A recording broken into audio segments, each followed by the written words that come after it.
negotiate a deal. A deal for somebody other than yourself. I said, you're not getting the $1 billion. I'm going to be leaving here. And I think it was, 6 hours? I looked, I said, I'm leaving in 6 hours. If the prosecutor's not fired, you're not getting the money. Oh, son of a bitch. Got fired.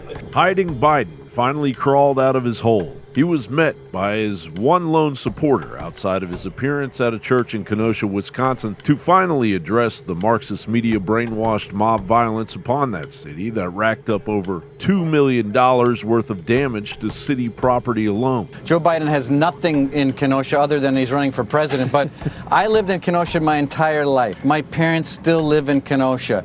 This is a 65% Democrat town. And all they want to do is, in these signs saying, thank you for saving our town. People need to realize, a week ago, Kenosha was burning down.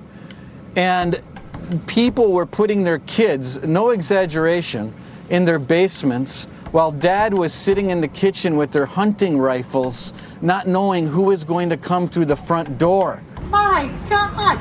A person that has worked 50 years in a furniture store has nothing, and because why? Because a police officer made a bad choice. Don't take it out on the innocent people. All we want to do is make a living and come to work and help people. Sum it up in a word, it would be just total carnage. I just don't understand why this something like this would happen. It's frustrating. I don't understand why people do these things. Of course, he blamed it all on Donald Trump as he waved his grotesque punctured hand around that appeared to be bruised from an IV. Perhaps they are juicing creepy Joe Biden up for the next 60 days. I thought you could defeat hate. Hate only hides. It only hides.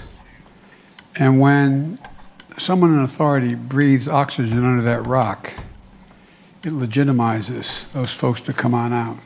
How important is it for these protests to continue? It's critically important. And I'm going to tell you something. This is a movement. I'm telling you, they're not going to stop. And everyone beware, because they're not going to stop. They're not going to stop before Election Day in November, and they're not going to stop after Election Day.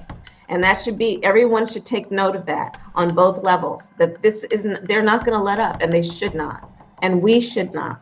And if you see anybody from that cabinet in a restaurant, in a department store, at a gasoline station, you get out and you create a crowd.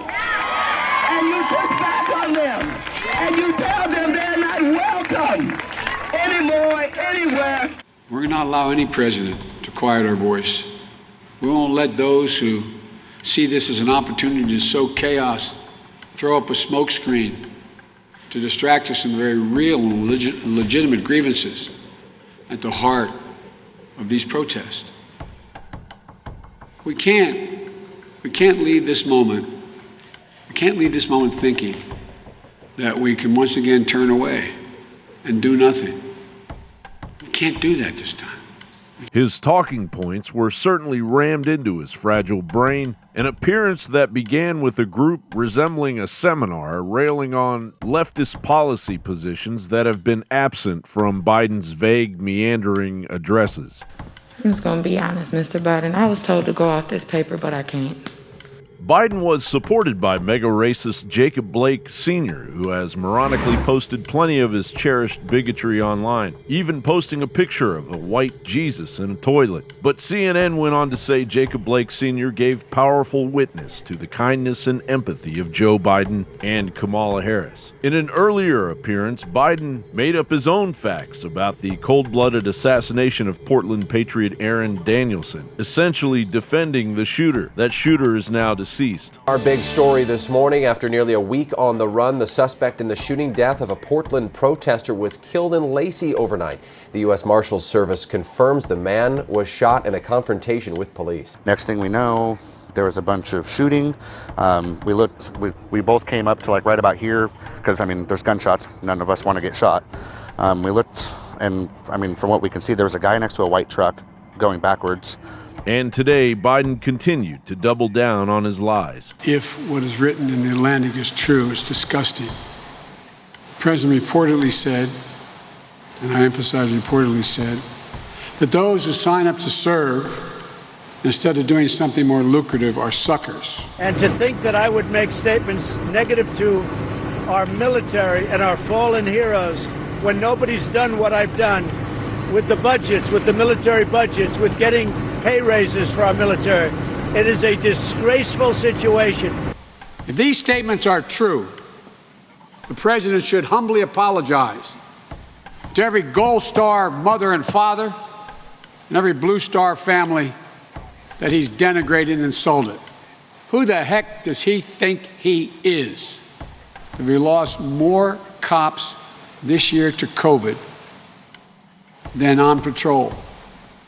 It's a reminder how an already dangerous job, law enforcement, has gotten more dangerous because of Trump's mismanagement. Ladies and gentlemen, no matter what he says or what he claims, you are not safer in Donald Trump's America. You're not safe in Donald Trump's America, where people are dying at a rate last seen when Americans were fighting in World War II. What would you say to the supporters of the QAnon, the people who believe in that conspiracy, what they think is true about America, that there's sex trafficking and a conspiracy against President Trump? And what would you say to President Trump for not rejecting that conspiracy and the people who believe in it? I've been a big supporter of mental health. I'd recommend that people who believe it maybe should take advantage while it still exists in the Affordable Care Act. It's bizarre, totally bizarre.